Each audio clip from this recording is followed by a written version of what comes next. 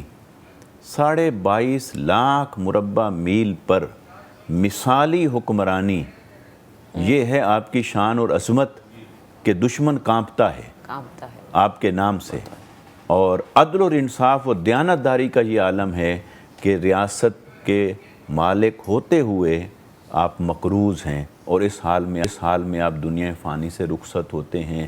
یہ وہ کردار تھا جس کی وجہ سے پھر اللہ رب العزت نے ان کو یہ شان اور عظمت بھی عطا فرمائی۔ کیا بات ہے۔ اچھا مفتی صاحب، آپ نے عدل و انصاف کی اور قوانین کی بات کی، آج بھی حضرت عمر فاروق کے بنائے ہوئے یہ قوانین یو کے میں ہم دیکھتے ہیں کہ پڑھائے جاتے ہیں باقاعدہ۔ جی بالکل۔ لیکن ہمارا ملک اسلامی جمہوریہ پاکستان، یہاں پر ہم وہ قوانین دیکھتے نہیں ہیں، یہاں پر نہ ہمیں پڑھائے جاتے ہیں۔ بحیثیت مسلمان ہمیں پڑھائے جانے چاہیے، اور ہماری جو موجودہ اس وقت سیاسی نظام ہے، بہت کچھ سیکھنے کی ضرورت ہے اس خلافت سے، اس طریقہ خلافت سے، ان قوانین سے، لیکن بدقسمتی ہے کہ ہم سیکھتے نہیں ہیں۔ یقیناً انفارچونیٹ ایسے ہی ہے، اور جیسا آپ نے یہ کہا کہ یو کے یا عالم مغرب، عمر لاز کے نام سے بہت ساری ان کی اصلاحات ایسی ہیں جو انہوں نے حضرت عمر بن خطاب رضی اللہ تعالیٰ عنہ سے حاصل کی، اور ہمارا المیہ یہ ہے کہ ہم سے دنیا سیکھ کر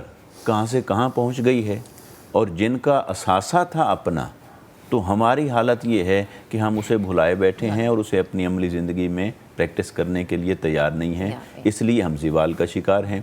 تو حضرت عمر بن خطاب رضی اللہ تعالیٰ عنہ اور پھر خلفائے راشدین نے قرآن اور آقا علیہ الصلوۃ والسلام کی سیرت کو جس طرح پریکٹس کر کے دکھایا اور اسے ایک زمینی حقیقت بنا دیا، تو وہی طرز حکمرانی ہی مسلمانوں کے لیے آئیڈیل ہے، اور جب تک ہم اسی راہ پر نہیں چلیں گے تو یہ جتنے مسائل ہیں ہمارے، یہ سب اسی کا پیدا کردہ ہے۔ تو لازم ہے کہ ہم ان سے سیکھیں اور ان کی راہ پہ چلیں، تاکہ آنے والی نسلوں کو اسلام کا ایک اچھا امیج جائے، ورنہ ناکامی مسلمانوں کی ہوتی ہے اور الزام اسلام پر آتا ہے۔ خوبصورت بات، کردار مسلمانوں کا ہوتا ہے قابل اعتراض، اور اعتراض اسلام کے اوپر جاتا ہے، تو ہم ننگ اسلام ہو گئے، یہ ہے ہمارا کردار، اور وہ عظمت اسلام کہلائے، یہ ان کا کردار۔ اور جب عظمت کی بات کرتے ہیں تو قربانی سے، اس قربانی سے عظیم کیا ہے قربانی ہوگی جو اسلام کو زندہ رکھنے کے لیے دی گئی۔ اب دوسرے موضوع کی جانب بڑھتے ہیں کہ جو کہ بہت ہی مبارک مہینہ محرم الحرام کا۔ مفتی صاحب، خدا تعالیٰ نے اپنی بزرگیدہ ہستیوں سے وہ کام لیے، اور وہ کام لینے کے بعد ہم جو آنے والی نسل ہے اس کو جو ہے یہ پیغام دیا کہ یہ سمبلزم ہے، اس سے سیکھا جائے۔ محرم کا یہ مہینہ، قربانی کا مہینہ، حسین کا مہینہ، کیا فرمائیں گے اس حوالے سے؟ کیا سمبل ہے ہمارے لیے اس میں؟ یقیناً دیکھیے کہ جیسے آپ نے اپنے انٹرو میں کہا کہ ہم اسلامی مہینوں کو دیکھتے ہیں تو اس کا اختتام بھی قربانی پر ہے اور اس کی ابتدا بھی قربانی پر ہے، اور وہ حضرت اسماعیل علیہ السلام کی قربانی جس کی یاد منائی جا رہی ہے، اور یہ نواسہ رسول، جگر گوشہ بطول حضرت امام حسین رضی اللہ تعالیٰ عنہ اور آپ کے پورے خانوادے کی قربانی ہے، آپ کے اصحاب کی قربانی ہے۔ تو یقیناً اس سے جو ہمیں سبق حاصل ہوتا ہے اپنی زندگیوں میں، ایک تو یہ کہ مسلمان کی شان یہ ہے کہ وہ کبھی آسائشوں، آسانیوں یا سہولیات سے محبت نہیں کرتا، بلکہ وہ ہمیشہ حق سے محبت کرتا ہے، چاہے اس کی راہ میں اسے جان سے ہی کیوں نہ گزرنا پڑے۔ دنیاوی سہولتیں، آسائشات، مفادات تو کوئی معنی ہی نہیں رکھتے۔ مسلمان مومن کی شان یہ ہے کہ وہ اپنی جان بھی حق کی خاطر قربان کرتا ہے۔ اور امام علی مقام رضی اللہ تعالیٰ عنہ علیہ السلام، آپ نے جس وقت قیام فرمایا، اسے بہت سارے لوگ جو اہل بیت اطہار کے بارے میں تھوڑا تنگ نظری رکھتے ہیں تو وہ اسے خروج کا لفظ کہتے ہیں۔ میں کہتا ہوں کہ یہ امام علی مقام کے اس عظیم قربانی کو آپ خروج کہہ کے تو ان کی ناقدری مت کیجئے، یہ خروج نہیں، یہ قیام تھا۔ یہ قیام حق ہوتا ہے۔ جب آپ کے سامنے باطل ہو تو اس باطل کو للکارنا، اس کے سامنے آواز بلند کرنا، حق کا کلمہ کہنا، اسے خروج نہیں کہتے، اسے قیام کہتے ہیں۔ تو امام علی مقام رضی اللہ تعالیٰ عنہ علیہ السلام آپ نے قیام فرمایا۔ اچھا، جب آپ نے قیام فرمایا اور دیکھیے کہ آقا علیہ الصلوۃ والسلام ان کی شہادت کی خبریں دے چکے ہیں، حضرت مولا کائنات حضرت علی المرتضیٰ رضی اللہ تعالیٰ عنہ آپ بھی جب ایک جنگ سے واپسی پر تشریف لا رہے تھے تو یہاں فرات کے کنارے سے گزرے تو آپ نے باقاعدہ اپنے عصا مبارک سے نشاندہی فرمائی کہ یہاں ان کے کجاوے رکیں گے، یہاں ان کے لاشیں گریں گے اور یہاں ان کی شہادتیں ہوں گی۔ تو کسی نے پوچھا یہ کس کا ذکر ہے؟ فرمایا میں اپنے ہی خاندان کا ذکر کر رہا ہوں۔ تو حضرت عبداللہ بن عباس فرماتے ہیں کہ ہم اہل بیت اطہار کے لوگوں کو یہ بات مخفی نہیں تھی کہ امام حسین کی شہادت ہوگی، حتیٰ کہ کہاں ہوگی، کس سال میں ہوگی، کس سن میں ہوگی، یہ بھی جانتے تھے۔ اور حضرت ابو ہریرہ رضی اللہ تعالیٰ عنہ سے اس بارے میں ایک معروف روایت ہے، آپ فرماتے ہیں کہ میں نے آقا علیہ الصلوۃ والسلام سے اتنا کچھ سن رکھا ہے کہ اس کا ایک حصہ میں بتاتا ہوں اور دوسرا حصہ میں نہیں بتاتا۔ اگر میں وہ بتاؤں تو میری گردن یہاں حلق سے کاٹ دی جائے۔ اور پھر آپ سن 60 ہجری میں جب پہنچے تو آپ اللہ کے حضور پناہ مانگتے تھے کہ باری تعالیٰ مجھے سن 61 ہجری سے سن 60 ہجری سے مجھے سن 60 ہجری کے ظلم سے پناہ عطا فرما اور مجھے اس کا سورج نہ دکھا، حتیٰ کہ آپ کا وصال ہو گیا اور سن 61 ہجری پہلا مہینہ اس میں امام علی مقام رضی اللہ تعالیٰ عنہ کی شہادت ہوتی ہے۔ تو کہنے کا مقصد یہ ہے کہ امام حسین رضی اللہ تعالیٰ عنہ کی شہادت معروف تھی اور آپ کی شہادت کی خبر تو آقا علیہ الصلوۃ والسلام نے آپ کی ولادت سے بھی پہلے عطا فرمائی اور معروف روایات اور احادیث میں یہ بات موجود ہے۔ تو پھر بھی آپ کربلا کی طرف کس طرح کھینچے چلے جا رہے تھے؟ وہ کیوں تھا؟ اس لیے کہ اگر اس وقت جبر اور استبداد کے سامنے اور فاسق حکومت کے سامنے اگر امام حسین بھی خاموشی اختیار کر لیتے تو آج کسی کو ہمت نہ ہوتی کسی باطل کے سامنے کھڑا ہونے کی۔ تو امام علی مقام نے قیامت تک کے لیے اسلام کو زندہ کر دیا، دین کو زندہ کر دیا اور اہل حق کو وہ حوصلہ دیا کہ قیامت تک وہ قربانیاں دیتے رہیں گے اور امام علی مقام کی پیروی کرتے رہیں گے۔ زبردست مفتی صاحب، بے حد شکریہ وقت کرنے کے لیے، بے حد شکریہ ہمارے ساتھ موجود تھے۔ چلیں جی، پروگرام کا وقت اپنے اختتام کو پہنچا، اب آپ سے ملاقات کریں گے منڈے کو۔ اپنا بہت سا خیال رکھیے گا اور 2 دن آپ نے کیا کرنا ہے، بیسٹ آف نیا دن دیکھنا ہے۔ اللہ حافظ۔